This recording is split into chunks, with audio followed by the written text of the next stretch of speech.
Conciliare impegni di lavoro e familiari non è facile in un mondo che ci impone ritmi sempre più frenetici. Per questo oggi si studiano e si attuano soluzioni che permettano di gestire tempi di vita e lavorativi in modo tale che le persone non siano costrette a subire forzature o rinunce, recuperando una serenità interiore che ha poi effetti positivi su efficienza e produttività. E le opportunità non mancano, ma bisogna farle conoscere, promuovere una nuova cultura del lavoro. Ecco a tal proposito un'iniziativa della Regione Veneto tradotta in un progetto realizzato da Cesar Formazione con la partecipazione del Movimento Donne di Confartigianato Vicenza e presentato nel corso della Settimana del Lavoro Agile. Oggi le nostre imprese che hanno un potenziale straordinario devono riorganizzare pensiero, strumenti, servizi, catene di riferimento perché i fornitori oggi sono parte di un'azienda, perché i servizi sono parte di quell'azienda, perché il professionista non è più un pezzo esterno all'azienda ma compartecipa. Al centro c'è l'impresa e quindi tutto ciò che è oggi lavoro agile, compresa l'organizzazione del tempo del lavoro, il lavoro a distanza, il lavoro per progetti, la coprogettazione è una forma culturale che però non è che deriva così dall'etere, deve essere, ci sono dei solidi professionisti che su questo organizzano tutti i nuovi modelli. Con questi nuovi modelli si abbattono i costi del lavoro e anche del tempo. Conciliare lavoro e famiglia.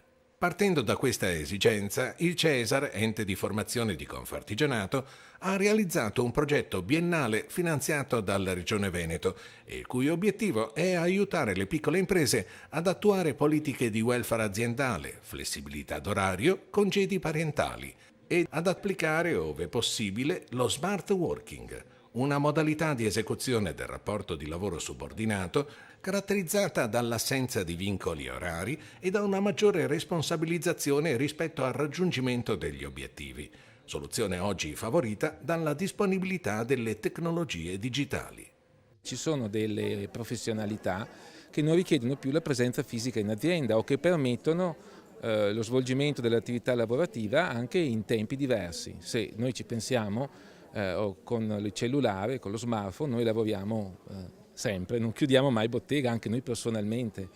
Ci sono delle applicazioni, delle tecnologie che permettono alle imprese di sviluppare la loro attività produttiva utilizzando questa dislocazione del tempo.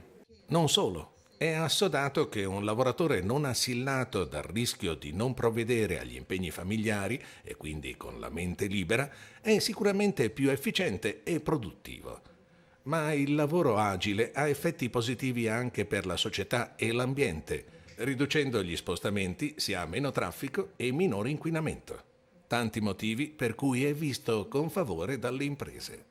In qualsiasi caso, sia per gli uomini che per le donne, ma principalmente per le donne, il fatto di lavorare da una postazione remota utilizzando supporti tecnologici le aiuta a poter conciliare in maniera più performante la vita professionale, la famiglia e anche il tempo libero.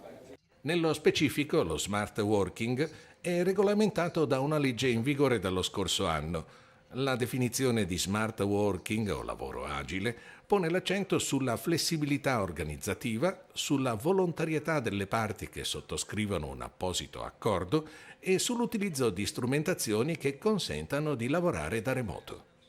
Per noi è una nuova opportunità, visto e considerato anche che siamo ormai entrati a 100% nell'industria 4.0, quindi una visione diversa del mondo del lavoro, molto più snella, più flessibile e la possibilità appunto di fare dei lavori una volta impensabili, magari da casa o magari in orari che prima non ci si poteva permettere. Quindi un'altra agevolazione per poter far andare avanti le nostre imprese, per poter progredire, ma per poter anche avere poi una vita magari più gestibile e più flessibile.